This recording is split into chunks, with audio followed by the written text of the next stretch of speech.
नमस्कार सुनील जी। सबसे पहले तो मैं आपका और आपके सभी आदरणीय दर्शकों का तहे दिल से धन्यवाद करना चाहूंगी कि आपने मुझे अपने इस महत्वपूर्ण मंच पर आमंत्रित किया। यह मेरे लिए अत्यंत सौभाग्य की बात है। मैं बिल्कुल ठीक हूँ सुनील जी। भगवान पशुपतिनाथ की कृपा से सब कुशल मंगल है। मैं इस चर्चा के लिए बहुत उत्सुक हूँ, क्योंकि आज हम जिस विषय पर बात करने वाले हैं वो न केवल नेपालियों के लिए बल्कि विश्व भर के सनातन धर्म प्रेमियों के लिए बहुत गहन और भावनात्मक महत्व रखता है।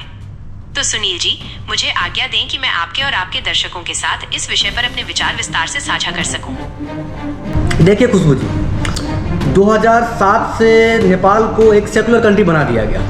चलिए, बहुत ही अच्छी बात है। उस समय पे नेपाल को हिंदू राष्ट्र से हटा दिया गया। चलिए, वो भी बहुत ही अच्छी बात है। पर अगर आप देखते हैं कि 2007 से लेकर के आज 2025 तक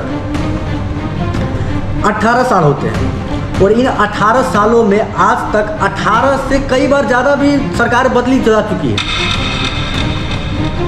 तो क्या कहना चाहेंगे आप? जी सुनील जी, आपने जो तुलना रखी है वो नेपाल के हर देशभक्त नागरिक के मन की पीड़ा है। ये सत्य है कि 2007 में धर्मनिरपेक्षता आने के बाद से पिछले लगभग 18 वर्षों में नेपाल में अस्थिरता और सरकारों के बदलने का एक दुखद सिलसिला रहा है। आपकी बात बिल्कुल सही है कि यहाँ 18 से ज्यादा बार सरकारें बदल चुकी हैं और ये घोर विफलता का प्रमाण है। मेरा स्पष्ट मत है कि जब नेपाल हिंदू राष्ट्र था वो वर्तमान भ्रष्ट नेताओं के दौर से कहीं अधिक स्थिर, सुरक्षित और गौरवशाली था।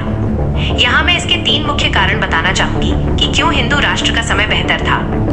एक राजतंत्र, एक स्थायी संरक्षक, अ परमानेंट गार्डियन। जब नेपाल हिंदू राष्ट्र था तो राजतंत्र, मोनार्की देश की अखंडता और एकता का प्रतीक था। स्थायी नींव, राजा एक अपरिवर्तनीय संवैधानिक शक्ति थे। वे दलों की खींचतान से ऊपर थे और देश की संप्रभुता, सॉवरेंटी के स्थायी संरक्षक थे। भले ही सरकारें बदलती थी, लेकिन राज्य की नींव हिलती नहीं थी।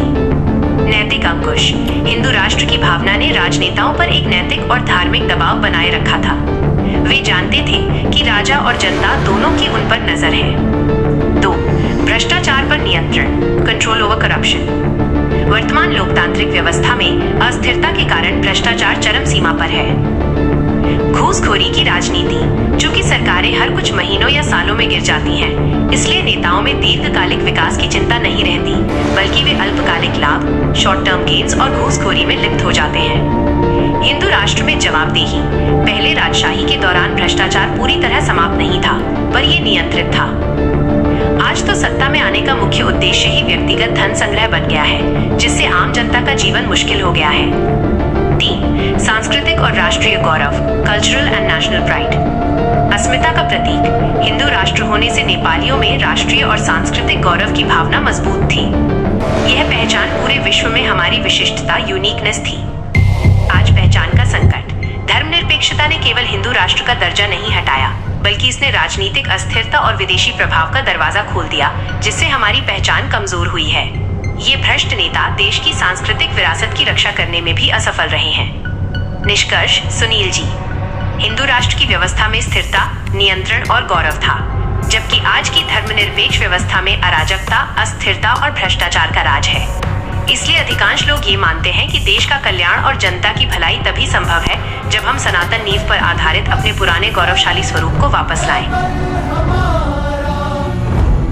बहुत बहुत बहुत धन्यवाद खुशबू जी, हमें आज के ये आंसर बताने के लिए। तो मुझे लगता है कि इससे ये आंसर सुनने के बाद हमारे बहुत सारे दर्शकों की आंखें खुल चुकी होगी।